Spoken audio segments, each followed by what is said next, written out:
Hello friends, welcome to our channel and I am a teacher engineer Praveen Kumar Bagde. तो दोस्तों, आज हम एमपीपीएससी का बहुत ही महत्वपूर्ण टॉपिक पढ़ने वाले हैं। तो आज हम डिस्कस करेंगे इलेक्ट्रॉनिक्स के ऊपर। तो दोस्तों, मैं आपको जानकारी के लिए बता दूं कि एमपीपीएससी में इलेक्ट्रॉनिक्स से रिलेटेड बहुत से क्वेश्चंस एग्जाम में पूछे जाते हैं और दोस्तों यहाँ से 2-3 क्वेश्चन बनते हैं। तो आज मैं आपको इलेक्ट्रॉनिक्स पढ़ाने वाला हूँ। तो विज्ञान से रिलेटेड ये टॉपिक है, टेक्नोलॉजी से रिलेटेड। तो इस वीडियो को आपको पूरा देखना है और हमारे द्वारा बनाए गए प्रत्येक वीडियो की जानकारी लेने के लिए आप ऑल नोटिफिकेशन को ऑन कर दें।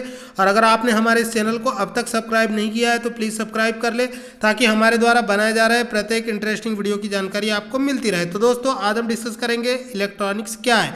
दोस्तों, मैं आपको जानकारी के लिए बता दूं कि इलेक्ट्रॉनिक्स साइंस की वह शाखा है जिसके अंतर्गत हम विभिन्न माध्यमों जैसे कि गैस निर्वात, धातु, अर्धचालक और नैनो संरचना में आवेश के प्रवाह यानी कि इलेक्ट्रॉनों के प्रवाह पर आधारित विभिन्न डिवाइसेस का अध्ययन किया जाता है। विज्ञान की ऐसी शाखा जिसमें हम विभिन्न माध्यमों जैसे धातु, अधातु, चालक, उपचालक, अर्धचालक और निर्वात और नैनो संरचना में इलेक्ट्रॉनों यानी कि विद्युत धारा कैसे प्रवाहित होती है और उस पर आधारित डिवाइसेस का अध्ययन हम विज्ञान की जिस शाखा के अंतर्गत करते हैं उसे ही हम इलेक्ट्रॉनिक्स कहते हैं। और वर्तमान समय में जितनी भी डिवाइसेस है, जितनी भी मशीनें हैं, उनमें इलेक्ट्रॉनिक उपकरणों का उपयोग किया जाता है और इन इलेक्ट्रॉनिक उपकरणों में छोटे छोटे सर्किटों में कैसे धारा प्रवाहित होती है और उनका कंट्रोल कैसे होता है, इस सारी बातों का अध्ययन हम विज्ञान की जिस शाखा के अंतर्गत करते हैं उसे इलेक्ट्रॉनिक्स कहा जाता है। इलेक्ट्रॉनिक्स कंप्यूटर में और मशीनों में और विज्ञान की वह नई शाखा है जिसमें हम विभिन्न डिवाइसेस जैसे कि capacitor, inductor, electronic tube, diode, transistor, IC में विद्युत का परिवहन कैसे होता है, इसके बारे में अध्ययन करते हैं। तो आगे बढ़ते हैं दोस्तों। इसके अलावा इलेक्ट्रॉनिक्स विज्ञान की वह शाखा है जिसमें हम विद्युत संकेतों को एनालॉग से डिजिटल और डिजिटल से एनालॉग में कैसे बदलते हैं, उसका एम्पलीट्यूड, फेस और मॉड्यूलेशन कैसे परिवर्तित करते हैं, किस प्रकार से एम्पलीफायर, रेक्टिफायर का यूज़ करते हैं, वो सारी चीज़ों को मैं आज आपको बताने वाला हूं दोस्तों। और उनका क्या उपयोग होता है। तो आपको पता होगा कि जब हम एनालॉग सिग्नल को डिजिटल और डिजिटल को एनालॉग में बदलते हैं तो उसके लिए हम मॉडेम नामक डिवाइस का यूज़ करते हैं और लंबी दूरी तक विद्युत संकेतों को भेजने के लिए एक रिपीटर का यूज़ करते हैं। यह एक प्रकार की नेटवर्किंग डिवाइसेस होती है जो लंबी दूरी तक जब सिग्नलों को भेजा जाता है तो सिग्नल वीक हो जाते हैं। उन सिग्नलों को री एम्पलीफाई या रीजनरेट करने के लिए हम लोग रिपीटर का यूज़ करते हैं। तो दोस्तों, आगे बढ़ते हैं। बहुत ही महत्वपूर्ण जानकारी है। इसके अलावा ऐतिहासिक रूप से इलेक्ट्रॉनिकी एवं वैद्युत इलेक्ट्रॉनिकी यानी कि इलेक्ट्रॉनिक्स और इलेक्ट्रिकल टेक्नोलॉजी दोनों ही काफ़ी सिमिलर टेक्नोलॉजी रहती है, लेकिन इन्हें अलग अलग पढ़ा जाने लगा है क्योंकि वर्तमान समय में इलेक्ट्रॉनिक्स जो है यह एक बहुत ही उन्नत शाखा के रूप में डेवलप हो चुकी है, जबकि जो इलेक्ट्रिकल टेक्नोलॉजी है उसमें जो है हम लोग इलेक्ट्रिक उपकरणों के बारे में अध्ययन करते हैं जैसे पंखा, लेकिन इलेक्ट्रॉनिक्स में TV, radio, computer, IC, telephone, mobile और डिजिटल कैमरा, इनके बारे में अध्ययन करते हैं। आगे बढ़ते हैं दोस्तों। इस दृष्टि से जो हमारे इलेक्ट्रिकल उपकरण होते हैं वो ज़्यादा विद्युत की खपत करते हैं। जैसे कि अगर आपने घर में कूलर या पंखा खरीद के लाया है तो ज़्यादा विद्युत की खपत करता है, लेकिन एक रेडियो और टीवी, एलसीडी और एलईडी, तो उसमें एलसीडी ज़्यादा विद्युत की खपत करती है लेकिन एलईडी कम करती है, क्योंकि एलईडी का फुल फॉर्म होता है दोस्तों लाइट इमिटिंग डायोड। एमपीपीएससी में पूछा जा सकता है एलईडी का फुल फॉर्म क्या होता है। लाइट इमिटिंग डायोड यानी कि प्रकाश उत्सर्जक डायोड, जो कि बहुत ही सूक्ष्म से सूक्ष्म विद्युत धारा के प्रवाह को एलईडी जला करके इंडिकेट कर देता है। लेकिन जो एलसीडी होता है दोस्तों, इसका पूरा नाम लिक्विड क्रिस्टल डिस्प्ले होता है। इसमें कांच की 2 पतली प्लेटें होती है जिसके बीच में एक लिक्विड भरा होता है और जब विद्युत धारा का प्रवाह किया जाता है तो विद्युत चुंबकीय क्षेत्र उत्पन्न होने के कारण हमको एलसीडी स्क्रीन पर बहुत सारे चित्र दिखाई देते हैं। आगे बढ़ते हैं दोस्तों। इसके बाद में हम आपको बताएंगे कि विद्युत संकेतों में भांति भांति के परिवर्तन जैसे कि प्रवर्धन यानी एम्पलीफाइंग, फिल्टरिंग, मॉड्यूलेशन और एनालॉग से डिजिटल कन्वर्सन, इन सभी से संबंधित जो भी हम टेक्नोलॉजी का अध्ययन करते हैं वो सारा इलेक्ट्रॉनिक्स के अंतर्गत आता है। और ऐसा उपकरण जो विद्युत धारा के प्रवर्धन का काम करता है एम्पलीफायर कहलाता है।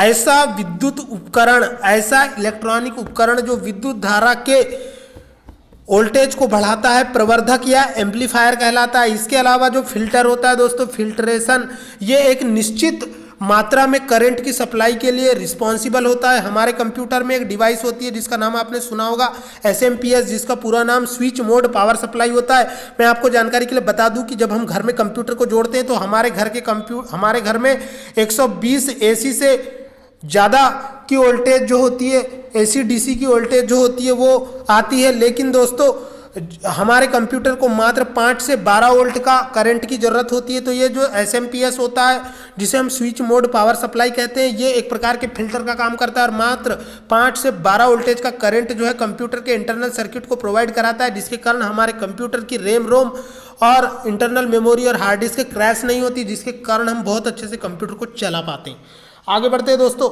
इसके बाद में मैं आपको बताऊंगा मॉड्यूलेशन के बारे में। तो मॉड्यूलेशन जो होता है दोस्तों, विद्युत संकेतों को लंबी दूरी तक भेजने के लिए हम कम आवृत्ति, कम फेस वाली तरंगों को अधिक आवृत्ति या अधिक फेस वाली या एम्पलीट्यूड वाली तरंगों के साथ अध्यारोपित करके या ओवरलैप करके जब लंबी दूरी के लिए भेजते हैं तो उसे मॉड्यूलेशन कहा जाता है दोस्तों। और सेंडर पे मॉड्यूलेशन होता है और रिसीवर पे डीमॉड्यूलेशन होता है, और ये काम मॉडेम करता है।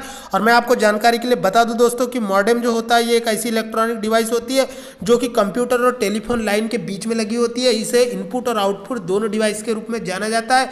मॉडेम जो होती है दोस्तों, ये एनालॉग को डिजिटल और डिजिटल को एनालॉग में बदलती है। आगे बढ़ते हैं दोस्तों। इसके बाद में हम बात करेंगे इलेक्ट्रॉनिक प्रौद्योगिकी के भाग। तो इलेक्ट्रॉनिक टेक्नोलॉजी जो होती है दोस्तों, इलेक्ट्रॉनिक टेक्नोलॉजी, इसके कई भाग होते हैं परिपथों के आकार पर। इलेक्ट्रॉनिक प्रौद्योगिकी को मुख्य रूप से 2 भागों में बांटा जाता है। पहली होती है एनालॉग इलेक्ट्रॉनिक्स। एनालॉग इलेक्ट्रॉनिक्स का मतलब होता है दोस्तों, इसमें जो तरंगे होती है वो सतत होती है, यानी कि सतत होती है दोस्तों, और इसे अनुरूप इलेक्ट्रॉनिकी भी कहा जाता है। तो एग्जाम में सीधे क्वेश्चन आ सकता है MPPSC में कि अनुरूप इलेक्ट्रॉनिकी को किस नाम से जाना जाता है, तो एनालॉग इलेक्ट्रॉनिकी या एनालॉग इलेक्ट्रॉनिक्स के नाम से जाना जाता है। इसमें सिग्नल कैसे होते हैं एनालॉग इलेक्ट्रॉनिक्स में, तो सतत होते हैं यानी कि एनालॉग होते हैं। इसके अलावा दोस्तों इनका प्रसंस्करण करने के बाद भी, यानी कि इसका एम्प्लीफिकेशन करने के बाद भी ये सतत बने हुए होते हैं। और इस एनालॉग सिग्नलों पर आधारित विभिन्न उपकरण होते हैं, जैसे ट्रांजिस्टर, प्रवर्धक, ये सारे एनालॉग सिस्टम पर कार्य करते हैं। और ऑपरेशनल एम्पलीफायर के विकास में इनकी महत्वपूर्ण भूमिका होती है। और ऑपरेशनल एम्पलीफायर के विकास में ICK के रूप में इसकी उपलब्धता से इलेक्ट्रॉनिकी में एक नई क्रांति आ गई है। अब बात करेंगे दोस्तों डिजिटल इलेक्ट्रॉनिकी की। तो डिजिटल इलेक्ट्रॉनिकी के ऊपर आधारित हमारा सबसे महत्वपूर्ण वर्तमान समय की फेमस डिवाइस है कंप्यूटर। तो पूरा कंप्यूटर डिजिटल इलेक्ट्रॉनिकी के सिद्धांत पर कार्य करता है। कंप्यूटर के अंदर लगे हुए सारे इलेक्ट्रॉनिक सर्किट, जैसे कि मैं बात करूं दोस्तों IC का पूरा नाम इंटीग्रेटेड सर्किट होता है। इसका आविष्कार JS किल्वी ने किया था।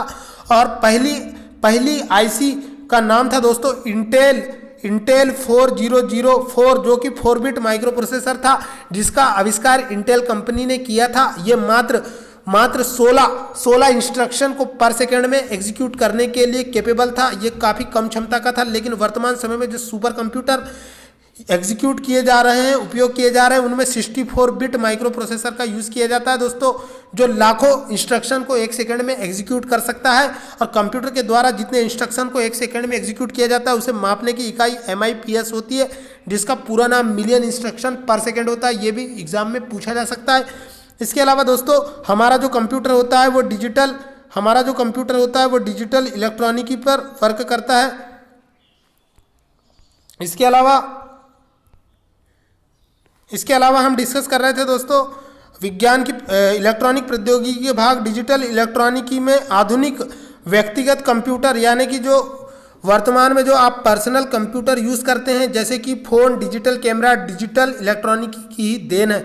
इसके अलावा दोस्तों डिजिटल इलेक्ट्रॉनिकी में सिग्नल प्रोसेसिंग को एक नया आयाम दिया है, इसीलिए इसे अंकीय संकेत प्रक्रमण यानी कि डिजिटल सिग्नल प्रोसेसिंग कहते हैं। इसके अलावा डिजिटल सिग्नल प्रोसेसिंग जो है ये एनालॉग सिग्नल प्रोसेसिंग की तुलना में काफ़ी इजी है, क्योंकि इसमें आपको मैंने पहले ही बता दिया है कि हमारा कंप्यूटर डिजिटल इलेक्ट्रॉनिक प्रोसेसिंग पर वर्क करता है, यानी कि डेटा को हाई वोल्टेज, लो वोल्टेज, 0, 1 और बाइनरी डिजिट के रूप में एग्जीक्यूट करता है। और मैं आपको जानकारी के लिए बता दूं कि हर कंप्यूटर की एक बाइनरी लैंग्वेज होती है जो 0 और 1 से मिलकर बनी होती है, और हमारा कंप्यूटर जो है हमारे द्वारा इनपुट किए गए डेटा को पहले मशीन लैंग्वेज यानी 0 और 1 में बदलता है, उसके बाद उसकी प्रोसेसिंग करता है और जो परिणाम है वो मनुष्य के समझने योग्य फॉर्म में बदल दिया जाता है। कंप्यूटर में ये सब कार्यों को करने के लिए जिस प्रोग्राम का यूज किया जाता है उसे ट्रांसलेटर कहा जाता है। दोस्तों ट्रांसलेटर 3 प्रकार के होते हैं, कंपाइलर, असेंबलर और इंटरप्रेटर।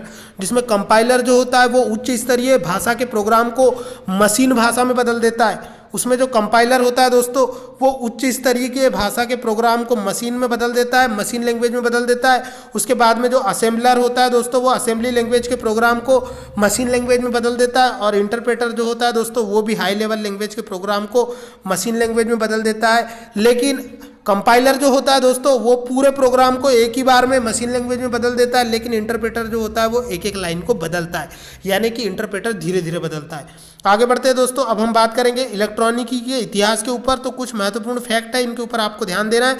तो इलेक्ट्रॉनिकी का आधुनिक रूप यानी इलेक्ट्रॉनिकी की मॉडर्न जो डेवलपमेंट है वो दूरदर्शन और रेडियो के विकास से प्रारंभ हुई। साथ ही द्वितीय विश्व युद्ध में प्रयुक्त रक्षा उपकरणों और रक्षा तंत्रों में भी इसका उपयोग उभर कर सामने आया, जिसके कारण डिजिटल इलेक्ट्रॉनिका का महत्व बढ़ गया। और वर्तमान समय में इसका जो विकास है उसका संक्षेप वर्णन हम आगे पढ़ेंगे। तो बात करेंगे दोस्तों सबसे पहले 1883 की। 1883 याद रखना है दोस्तों आपको, सन 1883।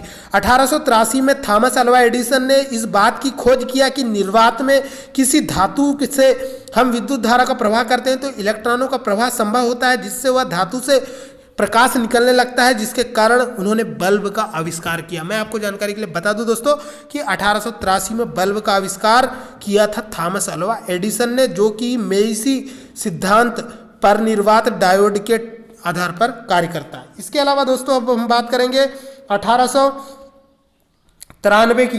1893 में यानी कि 1800 बल्ब के आविष्कार के 10 साल बाद 1893 में निकोलाई टेस्ला ने रेडियो संचार का आविष्कार किया। रेडियो संचार का आविष्कार किया। इसके बाद में दोस्तों डिस्कस करेंगे 1900। इसके बाद में बात करेंगे दोस्तों 1896। इसके बाद में हम बात करेंगे दोस्तों 1896 में मेमार यानी कि मार्कोनी ने 1896 में दोस्तों मार्कोनी ने रेडियो संचार का व्यवहारिक प्रदर्शन किया। इसके बाद में हम बात करेंगे 1904 की। तो 1904 में दोस्तों 1904 में दोस्तों जॉन फ्लेमिंग ने पहला डायोड बनाया। 1904 में जॉन फ्लेमिंग ने पहला डायोड बनाया जिसे रेडियो ट्यूब कहा जाता है। इसके बाद में हम डिस्कस करेंगे दोस्तों 1906 में बॉन लिबेन और ली डिफॉरेस्ट ने स्वतंत्र रूप से ट्रायोड का निर्माण किया। किसने? बॉन लिबेन और डिफॉरेस्ट ने ट्रायोड का निर्माण किया, जिसका उपयोग एम्पलीफायर के रूप में किया जाने लगा। इसके बाद में दोस्तों बात करेंगे 1947 में बेल प्रयोगशाला में कार्यरत विलियम साकले ने ट्रांजिस्टर का आविष्कार किया। विलियम साकले ने ट्रांजिस्टर का आविष्कार किया। तो एमपीपीएससी में सीधे क्वेश्चन आता है कि ट्रांजिस्टर का आविष्कार किसने किया? तो विलियम साकले ने 1947 में, जो कि बेल प्रयोगशाला में कार्यरत थे, ट्रांजिस्टर का आविष्कार किया। इसके बाद में हम बात करेंगे दोस्तों आईसी की। तो एमपीपीएससी में क्वेश्चन आ सकता है आईसी का आविष्कार कब किया गया? तो आईसी का आविष्कार 1959 में जेएस किल्वी के द्वारा किया गया। आईसी एक छोटे छोटे इलेक्ट्रॉनिक परिपथ होते हैं जिसमें छोटी सी संरचना में बहुत सारे इलेक्ट्रॉनिक सर्किटों को जोड़कर इस प्रकार बनाया जाता है कि शॉर्ट सर्किट ना हो और करंट की सप्लाई बिल्कुल स्मूथली हो सके। इसके अलावा दोस्तों आईसी के उपयोग के कारण ही वर्तमान कंप्यूटर इतना छोटा हो गया है कि आप इसे जेब में रखकर घूम सकते हैं, और मोबाइल फोन, डिजिटल कैमरा और आईफोन, इन सभी का निर्माण संभव हो पाया। और आईसी के पदार्पण ने ही नई संभावनाएं खोल दी, और आधुनिक पीसी, मोबाइल और सीआईसीके के आविष्कार ने छोटे छोटे और सस्ते उपकरणों का आविष्कार किया।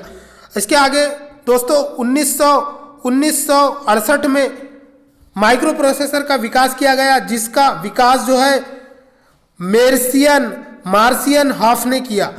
माइक्रो प्रोसेसर का आविष्कार मार्सियन हॉफ ने किया और इसका आविष्कार जो है 1968 में किया गया। आगे बढ़ते हैं दोस्तों।